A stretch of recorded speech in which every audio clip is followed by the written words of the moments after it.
Obsaa Miidiyaa Sarvis madda bashannanaa. Gammadi Oromoo rabbuma sii ta'e horteen kee wal ga'ee bakka jiruu ba'ee waaqa booruuf dukkana gannaa horiif nama ceesise waaqa Oromoo ta'e Oromoof beeksise. Obsaa Miidiyaa Sarvis madda bashannanaa. Mirgamoo bita. Dubbiin na fakkaata faallaa koo hojjeta kaabaaf kibba ejjeta lukaan bargaafata michuu keeti jechaa kijiba fakkeessaa na ajjeesuuf jecha waraana qaqeessaa dhara anaan taane kan ofirraa jigse wareegama meeqaan kakaraarraa makse. Sinnaa caala jedhee ofitti si aansee anqaama koonsee diina ofin magarsee gaafa diina duraa irratti bobbaanu ni yaadatta taanaa wanta waliin taanu walqixxummaa jennee waltajjirra baanu osoo nuti jirruu diinni saban dhaanu.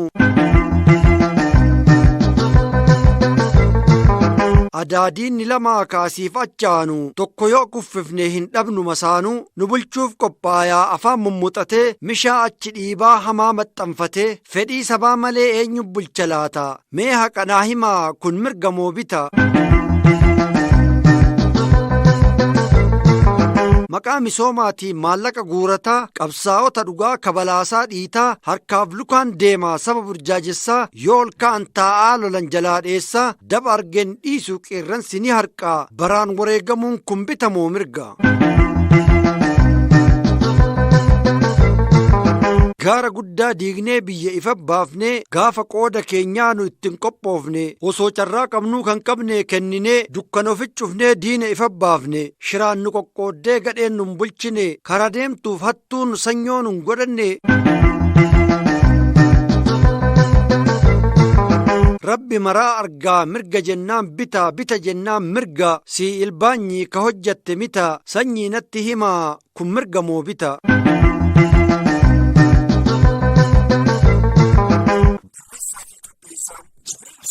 Obsaa Miidiyaa Sarvis madda bashannanaa.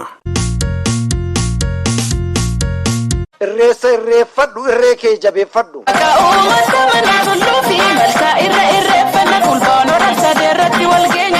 Oromoon gadaan bula gadaan rabbiin qajeela kanaaf mootiin biyya lafaa siin buluu kajeela duudhaa sirna gadaa midhaaginni kee adda Oromoo wal ga'ee wal geettiin taate gamta imaanaa ilmaa ilmoo waaqarra bulfata jiloota gogeessaa waggaa tokko lama booqaan birraa dhufnaan malkaatti kabajama durirraa kaasee hangamma arfaasaan tulludhi baafatama waaqa booruuf dukkana gannaa horiif nama ceesise waaqa Oromoo ta'e Oromoof beeksise.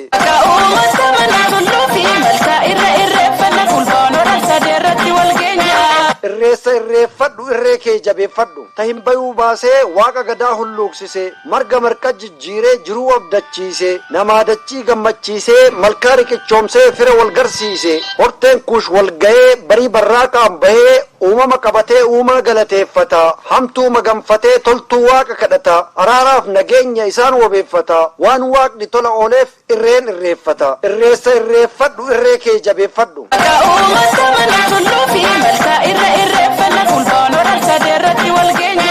Dukkana keessaa ifa baanee booqaa birraa walit dachaane baga gammaddan gammachuu ibsadha firaafirri wal argee gammadaa taphadha kanaaf galata galchakaa kan dhufuuf situ beeka.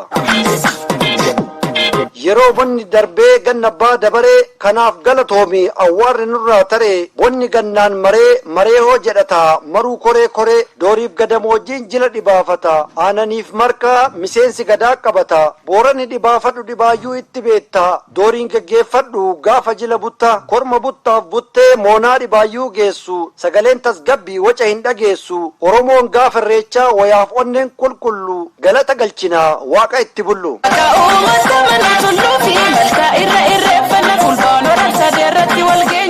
Guyyaan guyyaa irreessaa waddeessaa qumbiin duudaa bitimaa dura taa'ee dhadhaa sammuu wal muudaa jaartiin jaarsa dibaa hoo buleensa jettiini butteen bulaas hin dhabin bulee moonaa hin dhabin jedhee wal eebbisaa sirna isaa gaggeessa namuu ciicoo fudhatee moonaatti sirriiqaa warri garaan qulqulluu heera qajeelaa haqaa wal ga'anii waaqa kadhatu aamiinii waliin awwaatu dubbii murteessi ardaa collee urgeessi waaqa nuuroobi lafa sugeessi iddoo falaasamaa oromoo oromtitti raajii jiruuf jireenya dhalootaaf icciti kan ilmi namaa horee hormaataan baay'atu kasanyiin faca'e du'aa ka'ee ija godhatu atoomsaaf gargaarsa waaqa gurraachaati kanaaf iddoon galataa iddoo irreechaati.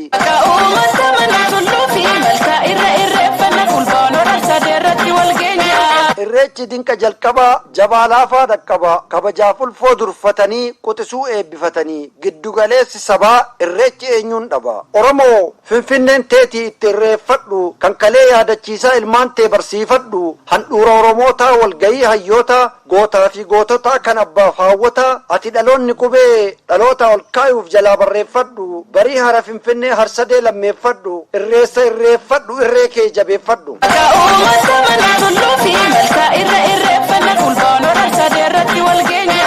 aadaa hawaasummaa of keessa qabata kan sabaaf sablammoota oromoon hammata aadaa hafuura amantii safuu duudhaa fi afaanii gurmaa'insa sabaa yoo walit dhufanii aadaa qabatama bokkuu siinqee fi coqorsaa waan dabe qajeelchaa guddaan xiqqaa gorsa abbootiin malkaa caffeef hooggantoonni daraaraa keelloo birraa irreeffataaf qoodanii dura irreeffatanii malkaa safuun saaqu sirnaan toora galu warri achi dhaqu.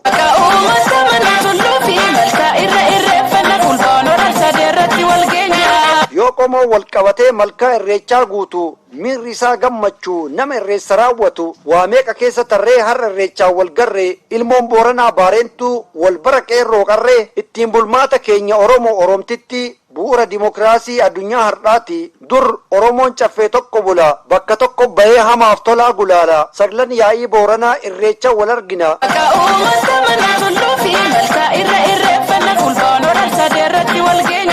hoggansa bulchiinsa jaarraa abbaa gadaatiin walgarraa abbaa caffee abbaa bokkuu ni balaaleffatu fokkuu murtiin hayyoota gadaa kan caffeetti dhiyeessu waan barri keessa jiru achitti dhageessu seera gadaa kan tumuu fi hiiku hir'ina seera mul'ateef furmaata kan beeku geggeessaa waraana gadaa guyyaan irreechaa oromoo teenna adda.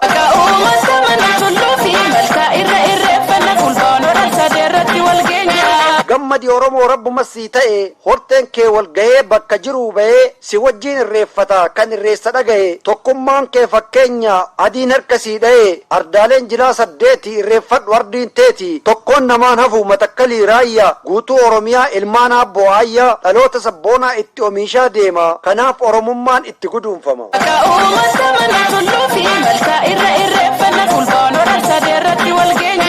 irreessa irreeffadhu irree kee jabeeffadhu barreessaa fi dhiyeessaan barreessaa Jibriil Huseenii.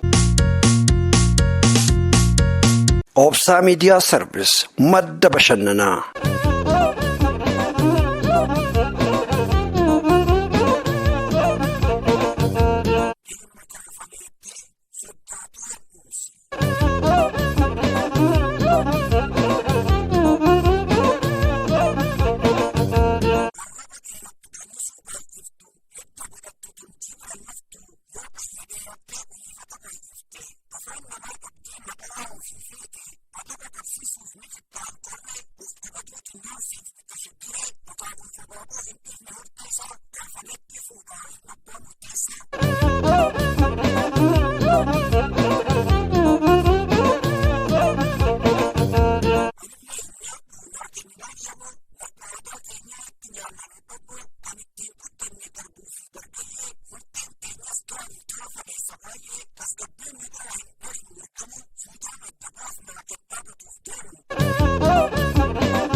Gerar naan jedhee ijoolli shekaat meeka'ee talee lure oot meeka'ee talee lure